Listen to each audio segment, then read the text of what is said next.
सुधांशु जी, अब आप लोगों के लिए ज्यादा बचा नहीं है। देखिए, एक गेम तो आप लोग जीत गए, अभिषेक मनु सिंघवी को हार के वहां से लौटना पड़ा। आप लोगों ने शायद पहले से जान लिया था, तभी तो 25 विधायकों पर आपने एक कैंडिडेट वहां पर राज्यसभा के लिए खड़ा कर दिया था।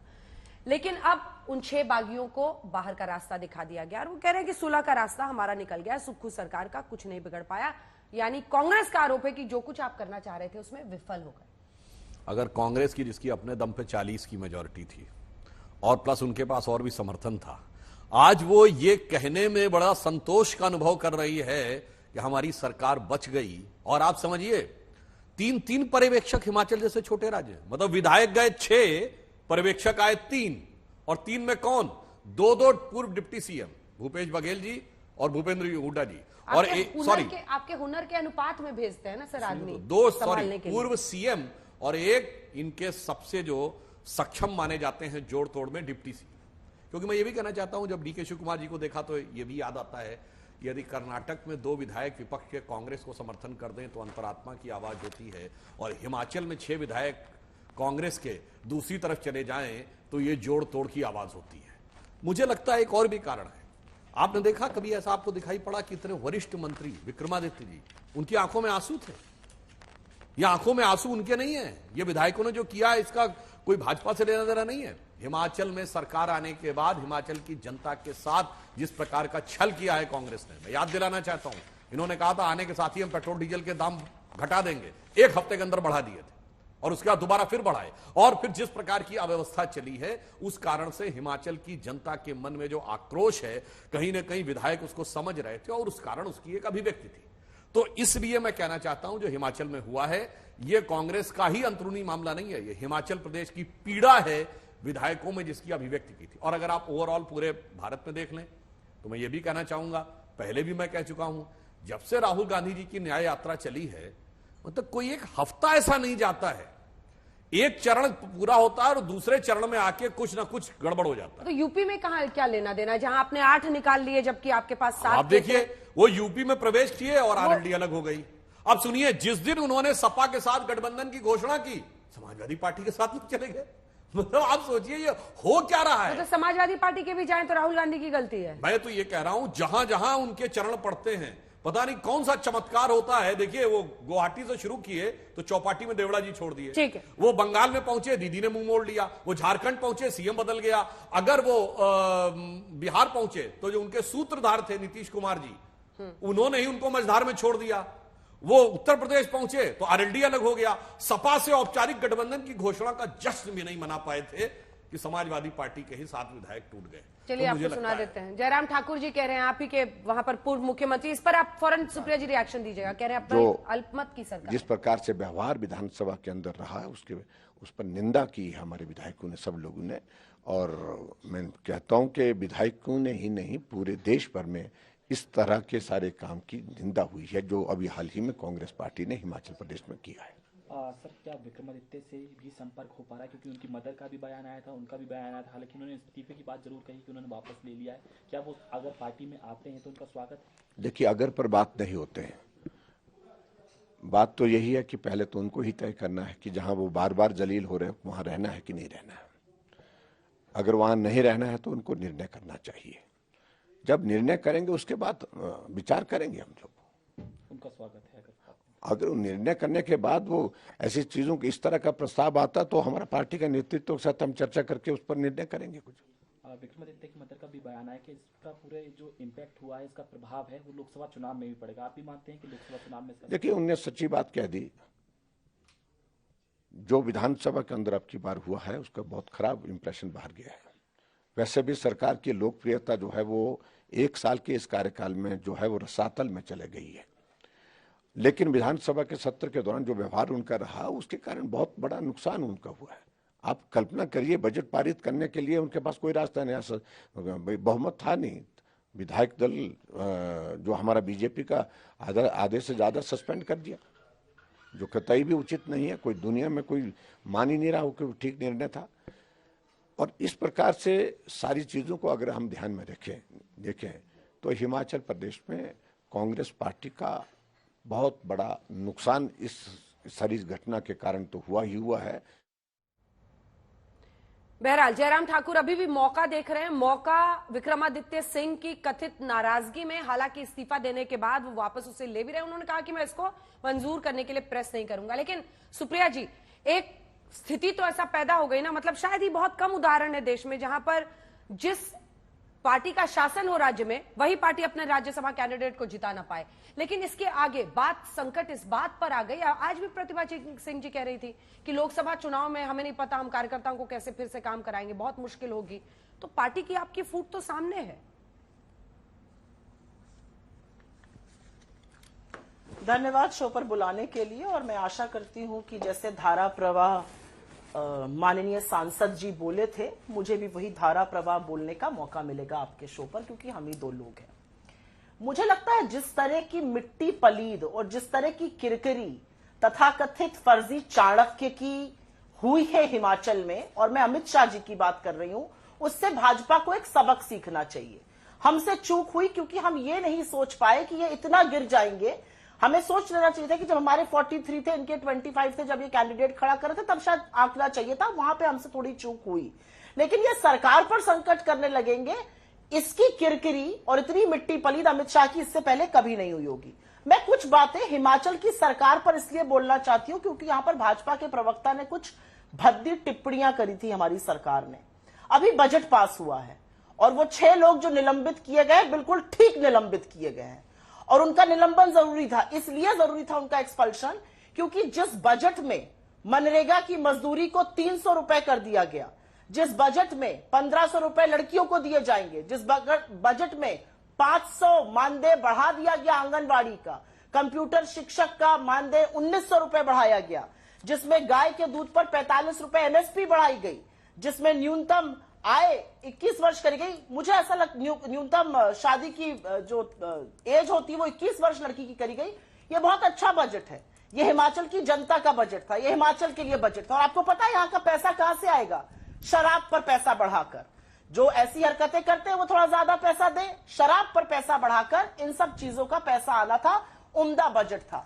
उसमें जिसने गलत किया, जो अपना बजट बनाने के लिए पंचकुला में घूम रहे थे, और उसका जवाब तो भाजपा के प्रवक्ता ही देंगे कि कितना बजट डिश आउट करना पड़ा, उनके साथ बिल्कुल ठीक हुआ। आपने मुझसे एक डायरेक्ट सवाल पूछा था और उस डायरेक्ट सवाल का बड़ा छोटा सा जवाब है अंजना जी।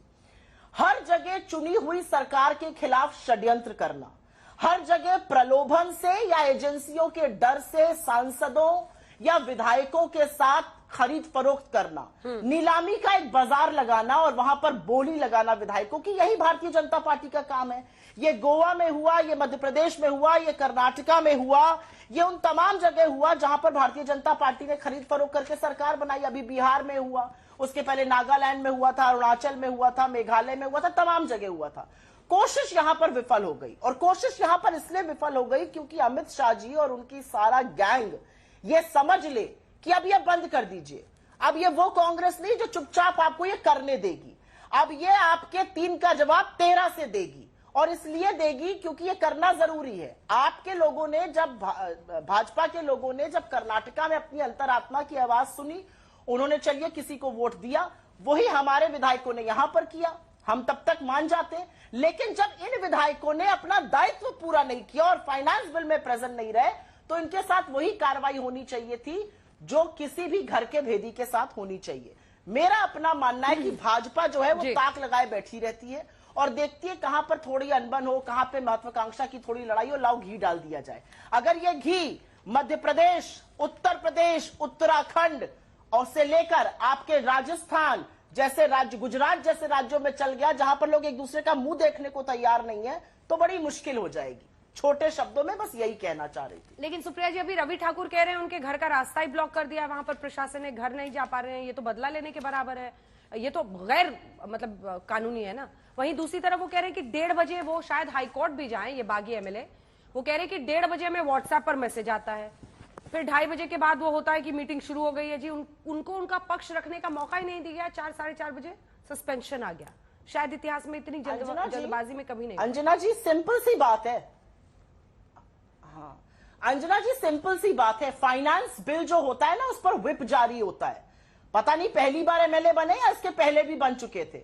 जब व्हिप जारी होता है तो आपको सदन में रहना होता है, 1:30 बजे अपना फोन ताकने की जरूरत नहीं पड़ती है। और अगर आपने सरकार के साथ, आपने अपनी सरकार के साथ ही नहीं, आपने उस जनता के साथ विश्वासघात किया जिसके लिए बड़ा उम्दा बजट लेकर हमारी सरकार आई।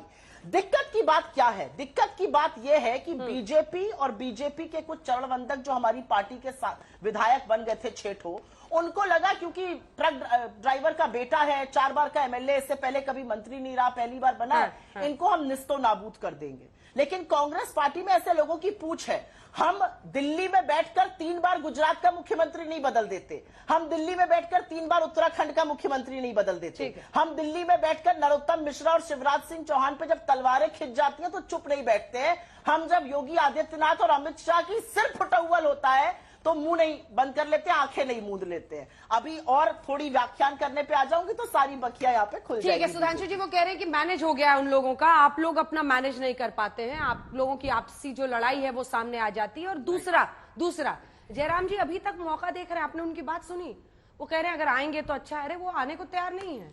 देखिए सुप्रिया जी ने जो धारा प्रवाह बोला, मैं उनसे कहना चाहूंगा शब्दों का चयन सावधानी से करना चाहिए।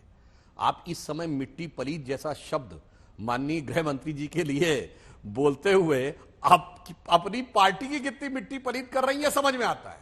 मतलब साहब, चुनाव हारने के बाद 40 जैसा स्पष्ट प्रबल जनादेश के बाद, चुनाव हारने के बाद कोई ये कहे कि हमारी मिट्टी पलीत हो रही है, स्वयं यह स्वीकार कर रहे हैं कि उनके 6 विधायकों ने उनका व्हिप भी नहीं माना, उसके बाद कह रहे हैं हमारी मिट्टी पलीत हो रही है। और देखिए इनकी पूरे इस प्रावाहिक प्रवचन से मैं 2 वाक्य लेता हूं। इन्होंने कहा न्यूनतम शादी की आयु 21 वर्ष की, अच्छा किया। तो असम में जो किया वो अच्छा किया या गलत किया? फिर असम में विरोध क्यों? दूसरा, इन्होंने बताया कि अमुक अमुक कल्याणकारी कार्य में हिमाचल की सरकार ने बजट दिया है, और फिर कहा है पैसा कहां से आएगा, शराब पे टैक्स लगाया है।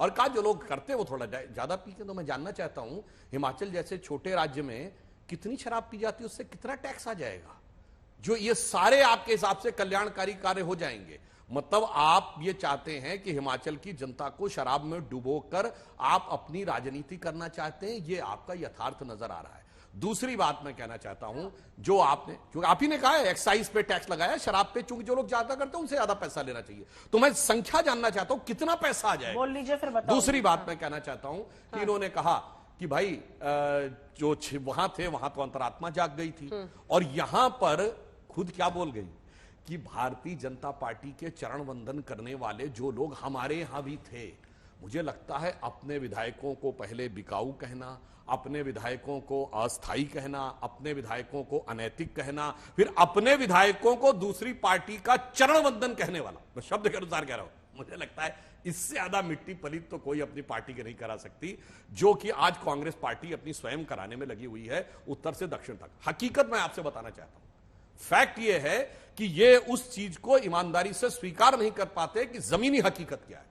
जो माननीय प्रधानमंत्री जी ने बोला था कि तुम्हें इस बात का यकीन ही नहीं है कि तुम्हारे पैरों के नीचे जमीन नहीं है, चाहे हिमाचल हो, चाहे उत्तर प्रदेश हो, और कोई एक पहली बात ही, चाहे महाराष्ट्र हो, चाहे कर्नाटक हो, चाहे पंजाब हो, चाहे, मतलब आप समझिए आधा दर्जन तो मुख्यमंत्री छोड़ चुके हैं, किरण कुमार रेड्डी जी से लेके और गुलाम नबी आजाद साहब से लेके हमारे कैप्टन तो अभी जीते हैं ये सुक्खू साहब बने हैं। तो मैं कह रहा हूं 40, आप 25। आप सोचिए 1 साल के अंदर जीतने के बाद अगर ये रंगत दिख गई तो आप समझ सकते हैं जो जयराम ठाकुर जी कह रहे हो ठीक है हमारे लिए, जब रात है इतनी मत वाली तो सुबह का आलम क्या होगा। सुप्रिया जी,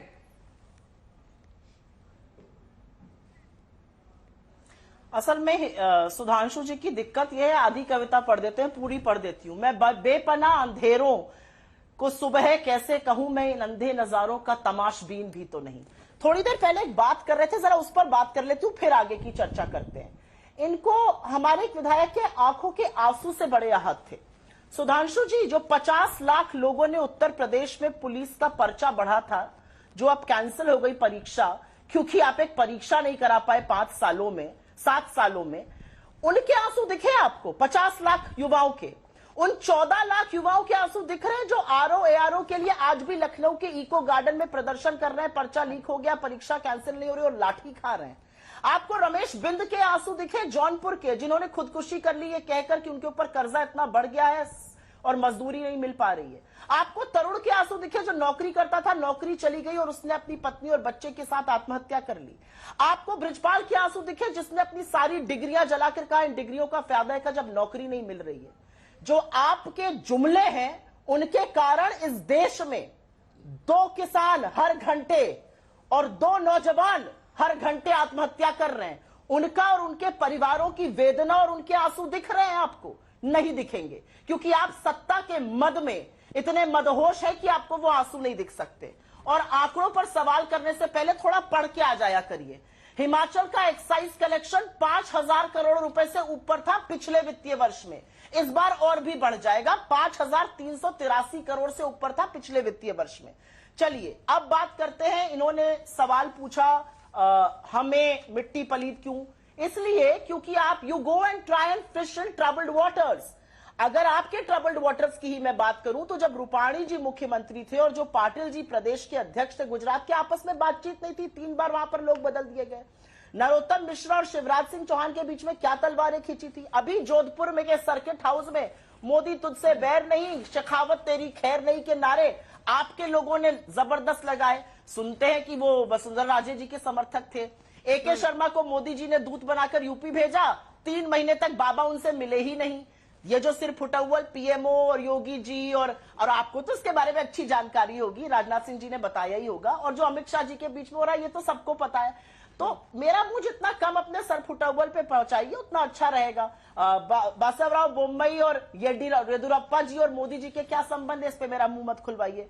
अंजना जी, मैं फिर से अपने उस वाक्य पे जाना चाहती हूं और मेरा वाक्य अभी भी मैं अडिग हूं कि अगर कोई अपनी चुनी हुई जनता के साथ फरेब करेगा, अगर उनके बजट के पास होते वहां पर नहीं उसका समर्थन करेगा, जो बजट लाभकारी चीजें कल्याणकारी योजनाएं लाता है उसके साथ बिल्कुल जनता अपना वर्डिक्ट देगी, लेकिन उसके साथ कानूनन जो होना चाहिए था वो हुआ। और मैं एक बात फिर से कहूंगी अंजना जी, आज अधिकांश लोग इसको चाणक्य नीति कहते हैं, मुझे लगता है ये बड़ा गलीचपना है।